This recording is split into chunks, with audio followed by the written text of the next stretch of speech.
Welcome to the Secret Art of Business. And today we have Dr. Colleen Kelley.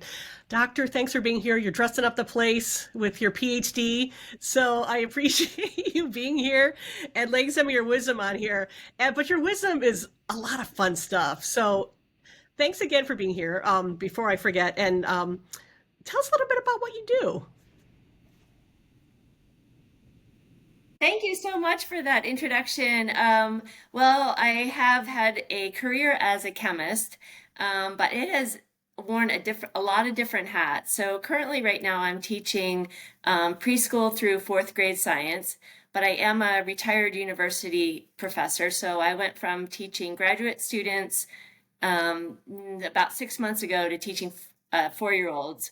So I've had that span of career. I've even taught in at the medical school level. So my curiosity in teaching chemistry comes from how do people learn a subject like chemistry.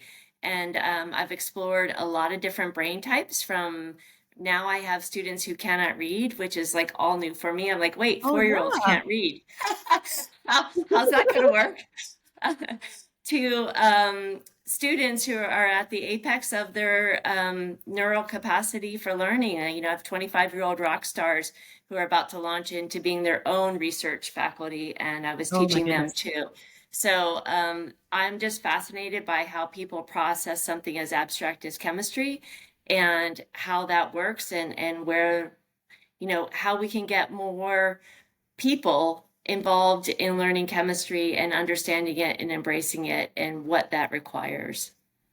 I love this so much because you have done so many different angles of this. Like you said, you were speaking to or teaching older students, which I mean, they're in a very different. They're like career ready, and they're kind of Yes. ready to release them into the world. And I'm sure their thinking is very different. But then on the other hand, you're getting at the very beginning with these little babies to get them excited about chemistry and how it works. And kind of forming a curiosity at a very young age that, maybe the older students were lucky enough to have that, but not everybody was. I always thought, chemistry for me was always just something required in high school, and it was a fun class, but I never thought about really pursuing it. Um, but what are you finding in these little kids that really kind of excites you about, how are they reacting to, I guess, maybe that's the question I want. How are they reacting to your teaching them chemistry? Yeah, I'm going to backtrack a little bit on why I'm interested in these younger brains Oh, and where absolutely. how I got there. So in my exploration of how do people learn chemistry, I stumbled upon a research topic in my later years as a research professor, where I recognized that we have a 50% failure rate of students in organic chemistry Oh, globally wow. for the last 30 years. I mean, it's about 50%. When I say failure, that's below a C, a withdrawal, a drop, Yeah, all yeah. of the above. Something that's not going to forward a career in STEM. It's 80% for underrepresented students. And again, this data hasn't changed for 30 years. And I know that because I've been in front of these kids for 30 years and have Hey. seen it. So um, we have tried everything at the in higher education. I think we have tried everything. We have grants from the National Science Foundation, National Institutes of Health, Department of Energy. We have all these grants from some generous folks who are helping us to provide interventions for college students so that we raise that level of success. And nothing really has worked. Nothing has budged it. So I just really got tired of um, using resources for something that was broken. And so I looked at it more deeply, and I realized that students are coming to college with a form of molecular illiteracy. They have not spent enough time becoming molecularly literate. So that's a term that I have come up with in my research. So if you think of learning chemistry like learning to read, where the periodic table is the alphabet of science, right? And then you put two elements together and you get a word. And then you put a couple of those, which are formulas, together, you get an equation. You can get mechanisms, you can get synthetic pathways. But it's a buildup over time. And we start teaching kids how to read as early as we can. I mean, Right. in good practice, right? So if we think about chemistry as a language, and math is also a language as well, and we start math very early. But what we failed to realize is that chemistry is based on symbols. If we use AU for gold, that doesn't look like gold. It is its own language, and it's Yeah. its own. And so because it's a language, you have to learn how to read it. And our neural pathways are most open to those kind of cognitive developments right around age 8. So if, for example, and we know this from music, from teaching kids music, so we would never say to someone, take 1 year of music, maybe learn piano in 10th grade, and then you're going to go to college and major in music and say you're going to become, an orchestra conductor. You're right. And that's what we're doing in science with chemistry. There are 50 college majors that require chemistry and a B or an A in chemistry, not just Hmm. passing.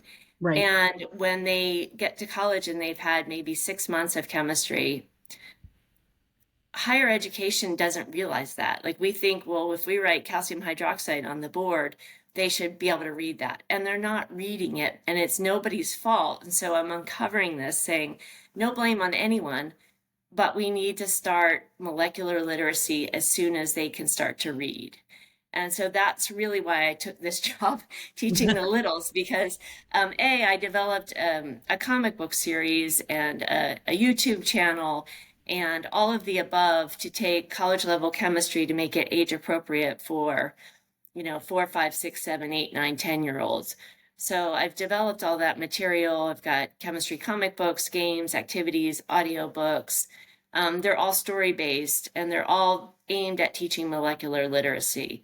So I'm very hugely excited about the impact that molecular literacy will have in 10 years on these kids who are hopefully, I'm just starting out. I'm an entrepreneur right now as Hmm. well. So, but what my vision is that when they get to college, the what is presented in the first semester freshman chemistry classroom is not a foreign language where they're just lost. And the miscommunication is professors in higher ed. We've been immersed. If you're teaching college chemistry, you've been immersed in chemistry your whole life, so you don't understand that they don't understand your language.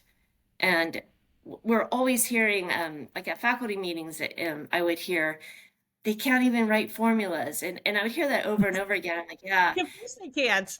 but I didn't even put it together. And again, if you had 6 months of music, maybe you learned middle C and then, got into a high level music class and they said they can't even read music. Well, of course they can't, Yeah, right? So exactly. we understand the evolution in languages like Mandarin is very symbolic or symbol based. Right. Music, math we've recognized for Yep. centuries. Yep. And so now what I'm just really begging people is let's consider chemistry as molecular literacy to start. And then the real chemistry, not the real chemistry, but the chemistry that we think about, research and all of that can start in college with a solid foundation. And we don't have people just kind of floating through there. If I had a nickel, Catherine, for every Hmm. student and parent who said, just get by, it makes me Oh, feel, it would be like eating the best dessert in the world and say, just shovel it down and see if you can don't stomach it. enjoy it. And don't enjoy it. Just, take this delicious dessert and just like plow it down, get through it, and then go on to the next thing. I And it makes really me so love that. sad. Yeah, I really love that you are referring to this as a language because I mean that actually opens my eyes too because you're right. It is like learning letters and putting them together and making formulas and things like that, and it is a very basic thing. And to have it start at a very young age when kids absorb the most and they're the most curious and they're most willing to learn some of this stuff because it's at that level it's only fun. I think that's quite brilliant. So I love that. And the one thing too that you cross over to explain, it's kind of gloss over is your comic book Yeah. because that really blew my mind because you have found an amazing artist, cartoonist, whatever, to comic book maker that it just makes the most, I mean, brilliant. I can't even think of a word. Most brilliant characters Well, thank to you. that partner up. They explain how they all work together, and it is so simple and it's so fun. And I think it is just an amazing way to teach young kids about how this all goes together in a visual way, and not just about reading about it, you know, so they can actually see these two people. It's very similar to Schoolhouse Rock, where they would just have songs and pictures. You know, these are the, you know, this is how we connect things together with the little trains, and we will remember that forever. And that's how I taught my daughter how to, you know, learn a lot of that stuff too. I would pull up the YouTubes of all of those things, and it made perfect sense to her then. So I love that you are incorporating that even to have kids understand at a very young age, because that's when they're going to get this and discover this curiosity, to just be excited more about chemistry, you know. And I was always wondering why I wasn't excited about it. It always seemed like a great idea, but it was because I had to just memorize a bunch of stuff, and that's not fun. Yeah. I mean, not being literate precludes you from any kind of curiosity, right? Because if you're, if what is in front of you, you're just trying to navigate and you have no idea what you're doing, you can't be curious because you're just trying to survive. Yeah, yeah, and get the grade or get by Yeah. or things like that. So, I mean, I think that is fantastic, and I love that. Like I said, you not only um, you worked with older students, but then you decided, you know what, I got to go to the beginning and catch them when they're at this younger age, because that's when they're going to get this love for this particular science to continue on. And I have to ask, is there like a shortage of people getting into chemistry? You know, like when you were teaching older kids, was that the case? Yeah, so what we're seeing is when I was at the University of Arizona, again, I retired in September of 2023, so this is very recent. And I tracked the data over the years. Normally in an organic chemistry course, we have roughly about 2,500 students a semester enrolled. It's a big university. And like I said, organic chemistry is a gateway to so many majors. So we have a lot of students who are pre-med, pre-nursing, all of the above, engineering that we service.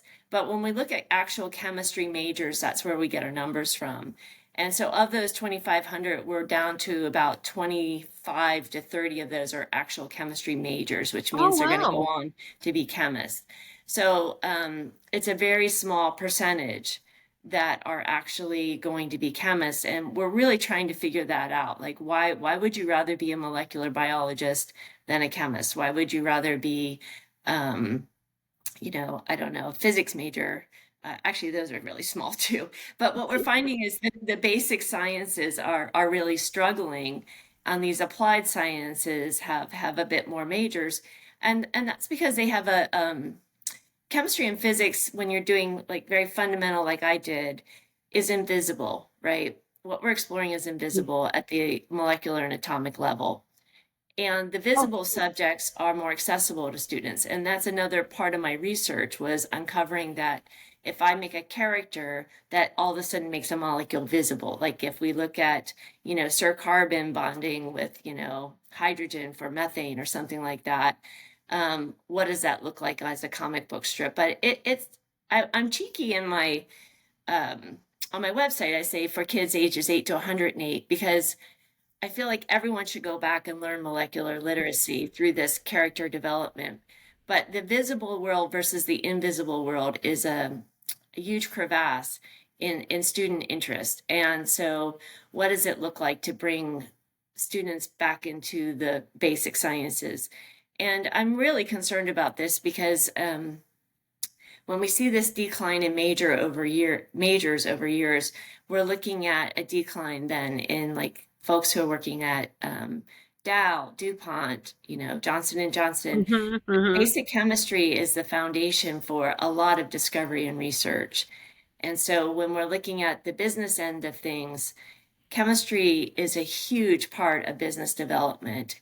And I implore implore folks out there who are in the business end of things, if you're in the petroleum, pharmaceutical, medical industries, environmental, we really, really need to develop chemists again, because right now we're seeing this huge decline. Right, right. And we're replacing chemistry in schools with STEM. And that should seem the same, but it's not the same, because if we dilute science to four things instead of one, so before we learned chemistry and biology and physics in school, um, now we're learning technology, engineering, and robotics and coding and all of that. So Yeah. we've got a broader array Yeah. of things that we're calling There's more science, choices.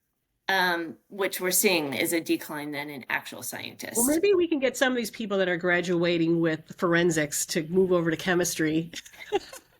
It's just Yep, like a, exactly. yeah, thank you, NCI, for, making that so interesting. Or maybe we could make a show about chemistry that people will then suddenly find that to be the next I am. So career. I mean, I've got my YouTube channel. We're working on an animated series, so I am. Yeah, All right. I'm Well, great. trying. Yes, And I'm you, trying everything possible. yeah, and I think that is great. We're gonna sell these people on this great thing. And I loved that you drew the line between chemistry and business too, because that's one thing that people kind of forget. It's like this. It's a mysterious thing that kind of happens over here that we don't really think about. But a lot of those inventions and a lot of that creativity and innovation does drive business. I mean, on a Yes. lot of different levels, and it's really important to remember that. And if you see a kid that starts having an interest in this, hook them up to this YouTube channel and see if we can kind of keep them excited about it, because those jobs are needed. And clearly, if there's a decline, they're going to find work. And if that's the parents, what they're sweating is, will my kid find a job after college? You know what? There are jobs in chemistry if they are willing to look in that direction. So the only thing I want to mention quickly, too, is that you are a book author, which is Thinking Through the Laboratory, Organic Chemistry Laboratory Workbooks. Let's talk about that a little bit. Is that what you were talking about with the children, or is this something that's more for adults? So that is a series of workbooks that I created for the organic chemistry laboratory students. So that's Okay. a specific college chemistry course. So the books I'm talking about they're called the MC Detective Agency, and they're part of my company called Chemical Solutions, or Kids Chemical Solutions. So it's a series, much like back in the day. I don't know if there's parents out there, you may have read the Jack and Annie Magic Treehouse series. So it's a series Nancy drew, and I mention those because it's a series based on chemistry mysteries that are scaffolded against the learning objectives found in a 100 level chemistry course at a university. So file one is Case of the Deadly Dials. They're all case of something because they're mysteries to be Of solved with course. chemistry in a comic book fashion. So in the case of the Deadly Dials, the two main characters go back in time to help the radium girls and to save them from being poisoned by radium. So there's a lot of history. There's a lot of environmental justice is a component, but each comic book is aligned with the learning objectives from the most popular chemistry textbook on most campuses. So I just took chapter one. Okay, that's comic book one. Chapter two, that's Oh my comic God, I book love two. it. So they learn about the structure of the atom. They learn how to write formulas for ionic compounds, covalent compounds, balanced chemical equations. All of the meat and potatoes of molecular literacy is found in this comic book series. So the series right now is we're planned for 10. We're at 4, 5 is being produced right Oh now. So goodness. we're keep going till we're done. I took a pause at 4 because we also developed workbooks, lesson plans, games, activities, the whole shebang. It's a whole entire curriculum. And that curriculum 1 through 4 is really appropriate for, I would say, K through 8. So my youngers can do that. Now, if you're in high school or college, you're still going to want to start with file 1. It's just there's more to come to complete your learning. I mean, I think, you are a chemist with an entrepreneurial mind, because honestly, all this stuff that you're coming up with is so brilliant. I love it so, so, so much. And I am going to include your website in the notes to this podcast, because I really would encourage people to check it out. Like I said, my mind was blown when I saw it, just at what you're trying to accomplish. It's so clear, and I think it's going to be really helpful for a lot of people. But I have to ask, you did not just get a PhD when you were a child. What did you do as a child that got you so excited about either chemistry or something that you really would do, that you would wake up in the morning and you were so excited to do, before you had any responsibility or you were trying to change the world? So what did you do when you were very young? Yeah, this is a great question, Catherine, and this is part of what started me on this journey is what did I do as when I was young and how did I create this? Because part of what I've created is based on my own personal journey. I am a first generation college student, so I was not expected to go to college. So when I was very young, my grandmother worked at a bookstore, and she would bring me books. And so I started reading these mysteries. And I remember falling in love with Nancy Drew, devouring that. I started reading Encyclopedia Brown. And then when I was more sophisticated, Agatha Christie. And I just devoured mysteries. And my grandma and Mm-hmm. I would read them together and try and figure out who did it. So it's a set of clues, and you're trying to figure it out. And so we got into this like Sherlock Holmes like kind of way of being with the world, like who did it, and creating our own mysteries. And so in my household, my mom worked at a nursing home. My dad was an insurance agent. Again, first generation college student for me. So there wasn't any science. So I didn't come to this as a science. I didn't wake up every morning um, saying, what chemistry can I do? I didn't even know about chemistry. Mm-hmm. So I had no idea, but I did wake up every morning eager to grab my Agatha Christie and read it on the bus, even though there was loud noises everywhere. I was just Uh-huh. nosed in a book always. So I would say voracious reading is and curiosity about the world through reading. This is obviously before the internet. So everything I had to know, libraries were my best friend. And so I feel like I'm bringing that back. Like let's learn about curiosity through reading. I didn't have any doing. I mean, I never had a chemistry kit. Um, the other really interesting component was when I did get to high school and had chemistry, I had a really great teacher, and I also just thought of it as another mystery to solve. So it was a puzzle. And so a word problem to me wasn't I'm like, oh, these are the clues, and this is how you put it together. And so for fun in high school, well, I've said this before on other podcasts, so it's kind of whatever. But I did everyone's homework. So I was on the swim team, and I would be going to swim meets with whole school bus full of other swimmers, and everyone just kept handing me their chemistry homework, and I just kept doing Oh, it, handing it back. And that all of was my easy. I'm still friends with my high school buds today, and they're like, we would never have gotten through chemistry without you.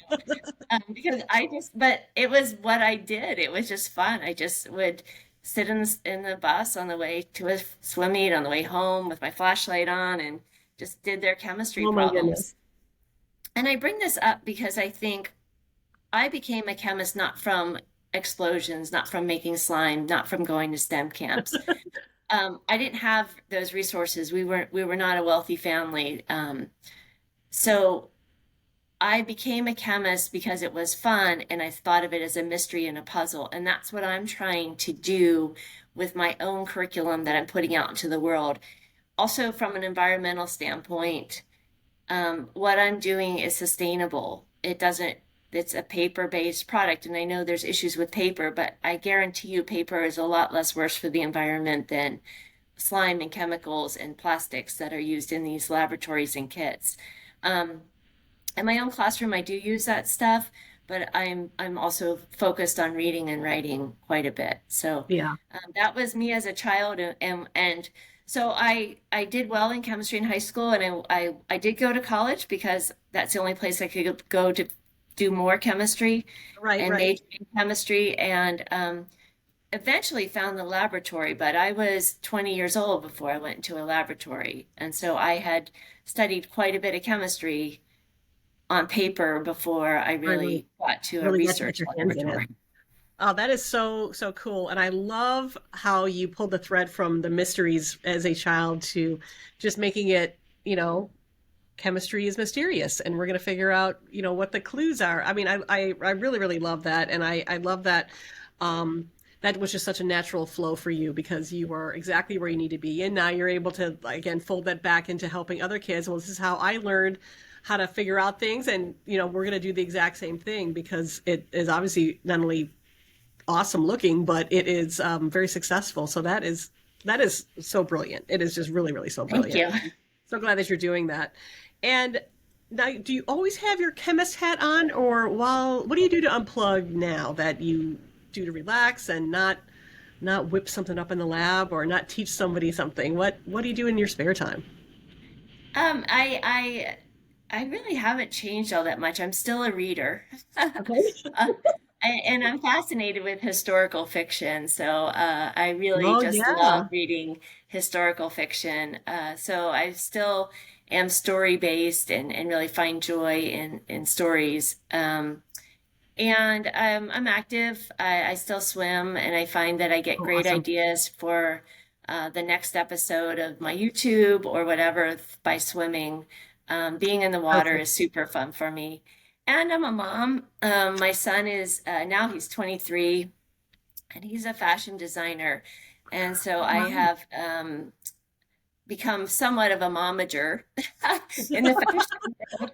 And he showed at New York Fashion Week Oh, last year and LA awesome. Fashion Week, and so I put on my momager hat, and I don't know much about the fashion world, but I do understand, just running a business now and Right. helping him run his business, Yeah, and and just, I mean, uh, being innovative and making something out of nothing. I mean, it's really not yeah. all that far away, It's not that far And away. Yeah, so yeah. that's So good. it's been great. So really, those kind of things just fill my time, and I do admit I love my world of chemistry in my brain, and I spend a lot of time there, and I'm happy in that space. So There's nothing wrong with that. You are probably the coolest chemist I've ever met. You are just so delightful. And again, I will have all your information because people have got to check out your website. And especially if they have children that are struggling with chemistry, I loved that you brought up that you would share these mysteries, with family members too, because I think that would be a great thing too. Get your comic books, and parents could do this with their children. Because I mean, come on, parents, you need to unplug too. Let's solve a mystery with your kids. I think that would be so incredibly fun. Um, so yeah, you have it covered, and I feel much better about children today because you're going after it and you're making this happen. It is so great to meet you in person or virtually in person, yes, and I'm so excited about what you're doing. So thank you so much for being on the podcast. yeah. Thank you so much, Catherine. I appreciate the opportunity.